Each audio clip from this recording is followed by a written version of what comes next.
আপনি বলেছেন স্ত্রীর কাছে যে ভালো সে সত্যিকারের ভালো। আমার স্ত্রী তো নতুন নতুন আবদার করতেই থাকে, তার কাছে ভালো হওয়া এটা কোনোভাবেই সম্ভব না, তাহলে আমি কি করব? ভাই, খুব সুন্দর প্রশ্ন এবং এটা একটা যৌক্তিক প্রশ্ন। আসলেই রাসূল করিম সাল্লাল্লাহু আলাইহি সাল্লাম বলেছেন, খায়রুকুম খায়রুকুম লি আহলি ওয়া আনা খায়রুকুম লি আহলি। তোমাদের মধ্যে সবচেয়ে ভালো মানুষ সে যে ব্যক্তি তার পরিবারের কাছে ভালো। আর নবীজি বলতেছেন তার কথা যে আমি তোমাদের মধ্যে আমার পরিবারের কাছে সবচেয়ে ভালো মানুষ, আমার পরিবার আমাকে ভালো মনে করে, ভালো জানে। আর তোমাদের মধ্যে যে আসলে পরিবারের কাছে ভালো সে আল্লাহর কাছেও ভালো, সে শ্রেষ্ঠ মানুষ। এখন কথা হলো যে বহু মহিলা আছেন, বহুত স্ত্রী আছেন, তাদের আবদার স্বামীর যা সঙ্গতি আছে তার সাথে মেলে না। প্রতি মাসে তার একটা করে নতুন শাড়ি লাগবে, বেচারা হালাল ইনকাম করতে গিয়ে তো সেটা দিতে পারে না, তাহলে স্ত্রী তো ভালো হওয়ার সার্টিফিকেট জীবনেও দিবে না। মেম্বার সাহেব, কমিশনার সাহেব যেরকম পয়সা ছাড়া চারিত্রিক সনদপত্র দেয় না, এই মহিলাও ওই নতুন শাড়ি ছাড়া চারিত্রিক সনদপত্র দেবে না। তাইলে এই বেচারা কি করবে? ভাই, স্ত্রীর কাছে ভালো হওয়ার মানে হলো স্ত্রী আপনার চরিত্রের ব্যাপারে সাক্ষ্য দিবে মন থেকে যে আমার স্বামী সে কোনো 2 নম্বর পথে চলে না, তার আচরণ খারাপ না, তার ব্যবহার খারাপ না, সে অন্য মেয়েদের দিকে দৃষ্টিপাত করে না, সে যথেষ্ট পুত পবিত্র থাকার চেষ্টা করে, আমাদের সাথে ভালো আচরণ করে, ভালো ব্যবহার করে, কাপড় চোপড় দেন না, আবদার পূরণ করেন না, সেজন্য মহিলার জেদ আছে, ক্ষোভ আছে, রাগ আছে, সেজন্য হয়তো আপনারে বখিল বলে, কৃপণ বলে, সেটা তো তার স্বার্থের কারণে বলে। কিন্তু আপনি যদি সত্যিই একজন ভালো মানুষ হন, তার সাথে গালিগালাজ না দিয়ে কথা বলেন, তার সাথে সুন্দরভাবে আচরণ করেন, যে কোনো ভুল হলে সুন্দর করে বুঝাইয়া দেন, একটু সবর করেন, ধৈর্য ধারণ করেন, আর বউয়ের কাছে একটু বোকাশোকা থাকার চেষ্টা করেন, চালাকিটা না করেন, তাহলে দেখবেন আপনার স্বামী বলবে যে আমার সাহেব অমুকের বাপ তমুকের বাপ, আমার স্বামী, স্ত্রী বলবে যে আমার স্বামী, আমার সাহেব, সে আসলে একটা ভালো মানুষ, সোজা সরল মানুষ।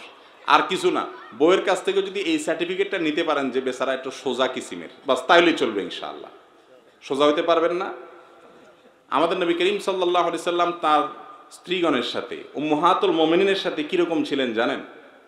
একেবারে সরল মানুষের জীবন। একটা ঘটনা আপনারা অনেকে হয়তো শুনেছেন। আয়েশা রাদিয়াল্লাহু তাআলা আনহার ঘরে তিনি যেদিন ছিলেন, তিনি যে স্ত্রীর ঘরে যেদিন থাকতেন সেদিন তার খাবার দাবার সব তিনি অ্যারেঞ্জ করতেন। তো অন্য আরেক স্ত্রী ওই দিন একটু খাবার রান্না করে কাজের মেয়েকে দিয়ে একটা বাটি দিয়ে পাঠাই দিস। নবী করিম সাল্লাল্লাহু আলাইহি সাল্লাম সেই খাবারটা তার ঘরে, আয়েশা রাদিয়াল্লাহু ঘরে যখন ছিলেন তখন নিয়ে আসার পর, ওই মেয়ে নিয়ে আসার পর আয়েশা রাদিয়াল্লাহু তাআলা আনহা জিনিসটা দেখতে পেলেন যে আমার ঘরে নবীজি আজকে আছেন, আজকে আমি তাকে খাওয়াবো মনের মতো করে, আরেকজন সেখানে খাবার পাঠায় ভালো সাজার চেষ্টা, এটা তো সহ্য করা যায় না। সতীন পাঠাইছি, এটা তো উনি সাথে সাথে ওই বাটিটা নিয়ে ওই মেয়ের হাত থেকে নিয়ে ছুঁড়ে ফেলে দিস, তরকারি সহ। তরকারি তো তরকারি, বাটি 2 ভাগ হয়ে গেছে, কাঁচের বাটি ছিল বা মাটির বাটি ছিল। রাসূল আকরাম সাল্লাল্লাহু আলাইহি সাল্লাম বাসায় সবকিছু দেখতে পেলেন, তিনি দেখলেন সর্বনাশ, এটা আগুন লাগার কাজ হয়ে গেল। এর পরের ঘটনা তো ভালো হওয়ার কথা না, ভুল বুঝাবুঝি হবে, যিনি পাঠিয়েছেন তিনি বিশাল মনে কষ্ট পাবেন, অনেক দূর যেতে পারে, এটার কোথাকার পানি কোথায় যায়। তিনি তাড়াতাড়ি নিজে গিয়ে সেই ভাঙা বাটিটা তুলে আনলেন, এনে ঘরে আয়েশা রাদিয়াল্লাহু তাআলার ঘরেই হুবহু ওইরকম আরেকটা বাটি ছিল, অবিকল একই রকমের, একই ব্র্যান্ডের, একই সাইজের। তিনি ওই বাটিটা নিয়ে ওই যে মেয়ে খাবার নিয়ে আসছে তার হাতে দিয়ে বলছে, একেবারে চুপ, কোনো টু শব্দ যেন না হয়, এই বাটি নিয়ে ওই বাসায় দিয়ে দিবা আর চুপচাপ থাকবা, কোনো কথা নাই তোমার। সে বেচারে দিয়ে দিস। যিনি পাঠাইছেন তিনি মনে করছেন যে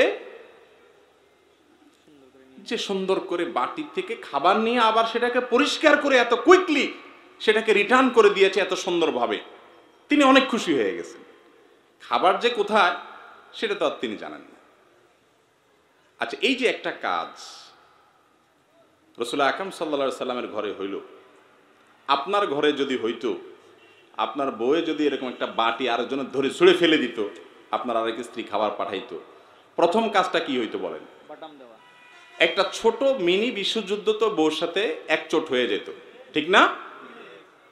কত বড় সাহস তোমার! একটা কিছু হইতো কিনা বলেন?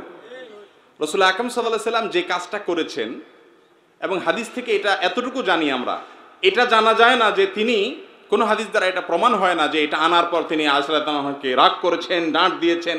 কারণ আয়েশা রাদিয়াল্লাহু আনহা তিনি যে এইটুকু যে ভুল হয়ে গেছে এটা তিনি বুঝতেই পারছেন, মানুষ তো। এটার জন্য তো ঝগড়াঝাটি করার দরকার হয় না।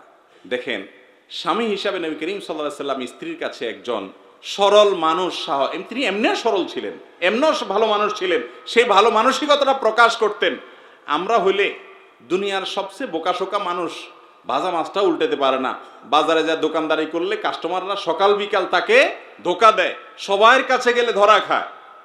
এই লোকটাও বউয়ের কাছে আসলে বিরাট বড় সাজে, ঠিক না বেঠিক?